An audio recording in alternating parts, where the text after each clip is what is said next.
اللہم صلی علی محمد وعلی آل محمد۔ بسم اللہ الرحمن الرحیم۔ محترم ناظرین گرامی، حضرت موسیٰ علیہ السلام سے بنی اسرائیل کی طرف سے معبود بنا کر دینے کا مطالبہ اور حضرت موسیٰ علیہ السلام کا اپنی قوم کو جواب، حضرت موسیٰ علیہ السلام کی کوہ طور پر روانگی اور حضرت موسیٰ علیہ السلام کا اللہ تعالیٰ سے ہم کلام ہونا، اس بارے میں آج بیان ہوگا۔ ابتدا کرتے ہیں۔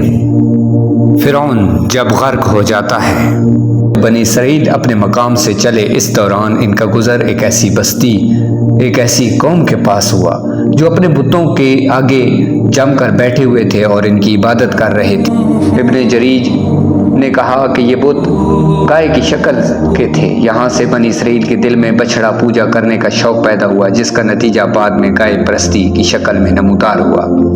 انہیں دیکھ کر بنی اسرائیل نے کہا کہ اے موسیٰ، ہمارے لیے ایک ایسا معبود بنا دو جیسے ان کے لیے کئی معبود ہیں۔ تو حضرت موسیٰ علیہ السلام نے ان کے مطالبے کو رد کرتے ہوئے فرمایا کہ تم لوگ جاہل ہو، بے شک یہ لوگ جس کام میں پڑے ہوئے ہیں وہ سب برباد ہونے والا ہے، اور جو کچھ یہ کر رہے ہیں وہ سب باطل ہے۔ فرمایا کہ کیا تمہارے لیے اللہ کے سوا کوئی ایسا معبود تلاش کروں، حالانکہ اس نے تم میں سارے جہاں والوں پر فضیلت عطا فرمائی۔ حضرت موسیٰ علیہ السلام نے مصر میں بنی اسرائیل سے وعدہ فرمایا تھا کہ جب اللہ تعالیٰ ان کو ان کے دشمن فرعون سے نجات دے گا تو فرعون کی ہلاکت کے بعد ان کے پاس اللہ تعالیٰ کی جانب سے ایک کتاب لائیں گے جس میں حلال و حرام کا بیان ہوگا۔ جب اللہ تعالیٰ نے فرعون کو ہلاک کر دیا تو حضرت موسیٰ علیہ السلام نے برگاہ الہی میں وہ کتاب نازل کرنے کی درخواست کی۔ اس پر انہیں حکم ملا کہ 30 دن کے روزے رکھیں۔ یہ ذی العقد کا مہینہ تھا۔ جب حضرت موسیٰ علیہ السلام روزے پورے کر چکے تو آپ کو اپنے ذہن مبارک میں ایک طرح کی بو معلوم ہوئی جو عموماً روزے میں نہ کھانے کی وجہ سے پیدا ہو جاتی ہے۔ اس وجہ سے آپ نے مسواک کر لی۔ فرشتوں نے ان سے عرض کی کہ ہمیں آپ کے منہ سے بڑی محبوب خوشبو آیا کرتی تھی، آپ مسواک کر کے ختم کر چکے ہیں۔ اللہ تعالیٰ نے انہیں حکم فرمایا کہ ماہ ذی الحج میں 10 روزے اور رکھیں، اور ارشاد فرمایا کہ اے موسیٰ، کیا تمہیں معلوم نہیں کہ روزے دار کے منہ کی خوشبو میرے نزدیک مشک کی خوشبو سے زیادہ پاکیزہ ہے۔ حضرت موسیٰ علیہ السلام اپنی قوم میں 70 آدمیوں کو بھی منتخب کر کے ساتھ لے گئے، اور ساتھ لے کر جانے سے پہلے اپنے بھائی ہارون علیہ السلام کو اپنی قوم بنی اسرائیل پر نائب بنا کر گئے تھے۔ راستے میں کلام پروردگار سننے کا جب شوق حد سے بڑھا اور ساتھیوں سے فرمانے لگے کہ میرے پیچھے پیچھے چلو، اس پر اللہ تعالیٰ نے موسیٰ علیہ السلام سے فرمایا کہ اے موسیٰ، تجھے اپنی قوم سے کس چیز نے جلدی میں مبتلا کر دیا؟ تو موسیٰ علیہ السلام عرض کرنے لگے کہ اے میرے رب، میں نے تیری طرف اس لیے جلدی کی تاکہ تو راضی ہو جائے۔ اللہ تعالیٰ نے حضرت موسیٰ علیہ السلام سے کلام فرمایا، اس پر ہمارا ایمان ہے۔ کلام کی حقیقت اللہ تعالیٰ بہتر جانتا ہے۔ کتابوں میں مذکورہ ہے کہ جب حضرت موسیٰ علیہ السلام اللہ تعالیٰ سے ہم کلام ہونے کے لیے حاضر ہوئے تو آپ نے طہارت کی پاکیزہ لباس پہنا، روزہ رکھ کر طور سینا میں حاضر ہوئے۔ اللہ تعالیٰ نے ایک بادل نازل فرمایا جس نے پہاڑ کو ہر طرف سے 4 فرسنگ یعنی 12 میل کی مقدار ڈھانک لیا۔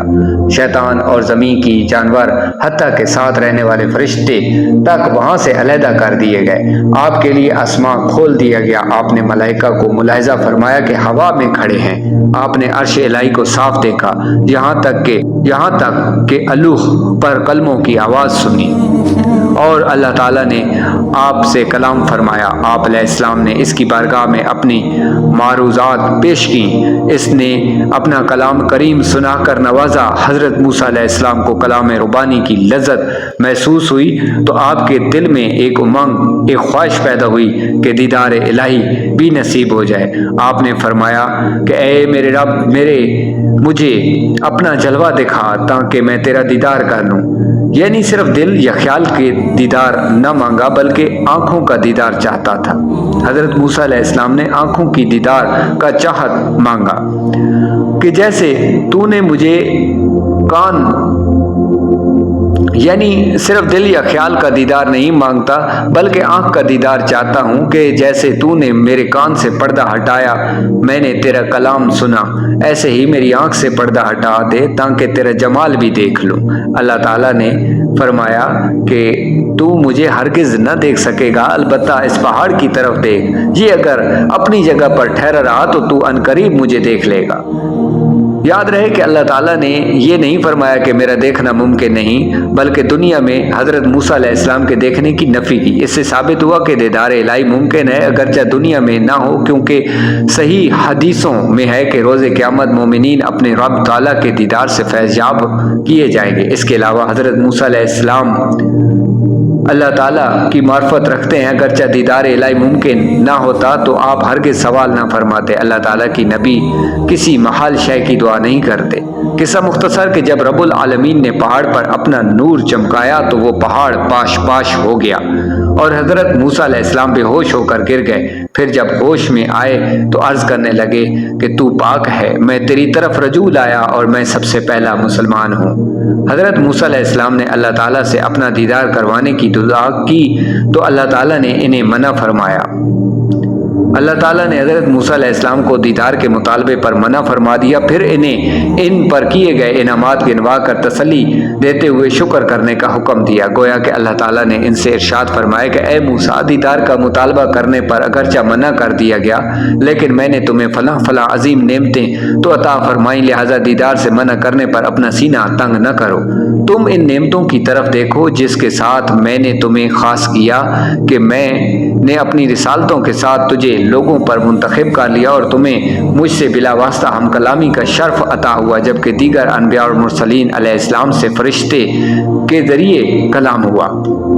اللہ تعالیٰ نے موسیٰ علیہ السلام کے لیے تورات تختوں میں لکھ دی۔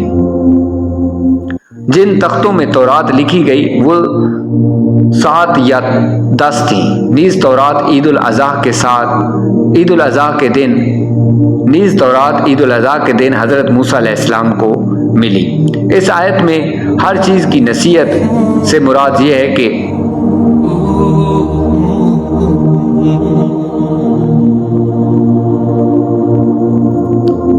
یاد رہے کہ آیت میں جو بیان ہوا کہ اللہ تعالیٰ نے حضرت موسیٰ علیہ السلام کو اپنی رسالتوں اور اپنے کلام کے ساتھ لوگوں پر منتخب کر لیا، اس میں لوگوں سے مراد ان کے زمانہ کے لوگ ہیں۔ اس میں کوئی شک نہیں کہ حضرت موسیٰ علیہ السلام اپنے زمانے کے لوگوں میں سب سے زیادہ عزت اور مرتبے، شرافت اور وجاہت والے تھے، کیونکہ آپ صاحب شریعت تھے۔ اللہ تعالیٰ نے حضرت موسیٰ علیہ السلام کے لیے تورات تختیوں میں لکھ دی۔ جن تختیوں میں تورات لکھی گئی ان کی تعداد 7 یا 10 تھی۔ نیز تورات عید الاضحیٰ کے دن حضرت موسیٰ علیہ السلام کو عطا ہوئی۔ ارشاد باری تعالیٰ ہے سورہ الاعراف کی آیت نمبر 145 میں، اور ہم نے اس کے لیے تورات کی تختیوں میں ہر چیز کی نصیحت اور ہر چیز کی تفصیل لکھ دی، اور فرمایا اسے مضبوطی سے پکڑ لو اور اپنی قوم کو حکم دو کہ وہ اس کی اچھی باتیں اختیار کریں، عنقریب میں تمہیں نافرمانوں کا گھر دکھاؤں گا۔ اس آیت میں ہر چیز کی نصیحت سے مراد کہ حضرت موسیٰ علیہ السلام اور ان کی قوم کو دین میں حلال و حرام اور اچھی بری تمام چیزوں سے متعلق جن احکامات کی ضرورت تھی وہ سب تورات میں لکھی ہوئی تھی۔ ہر چیز کی تفصیل کا معنی یہ ہے کہ بنی اسرائیل کو جتنے احکام شریعت دیے گئے تھے تورات میں ان تمام احکامات کی تفصیل لکھ دی گئی۔ تورات کو قوت اور مضبوطی سے پکڑنے کا مطلب یہ ہے کہ بڑی کوشش، چستی، ہوشیاری اور شوق سے اس میں موجود احکام پر عمل کرنے کا عزم کر کے اس کو ہاتھ میں لو۔ یاد رہے کہ اس میں حضرت موسیٰ علیہ السلام کو وسطات سے آپ کی قوم بھی مراد ہے۔ یاد رہے تورات کی اچھی باتیں اختیار کرنے کا حکم دینے کا معنی یہ ہے کہ تورات میں جو احکام مذکورہ ہیں ان میں جو زیادہ بہتر ہو اسے اختیار کرنے کا حکم دو، کیونکہ تورات میں تو عزمیت، رخصت، جائز اور مستحب امور کا بھی ذکر ہے۔ عزمیت کا پر عمل کرنا رخصت پر عمل کرنے کے مقابلے میں بہتر ہے۔ یہاں تک میں نے واقعہ بیان کیا ہے، اب اس سے آگے جو واقعہ ہوگا وہ بنی اسرائیل جب بچڑا کی پوجا کرتے ہیں تو اس کا واقعہ آئے گا۔ تو آنے والی ویڈیو تک میں آپ سے اجازت طلب کرتا ہوں۔ اللہ حافظ۔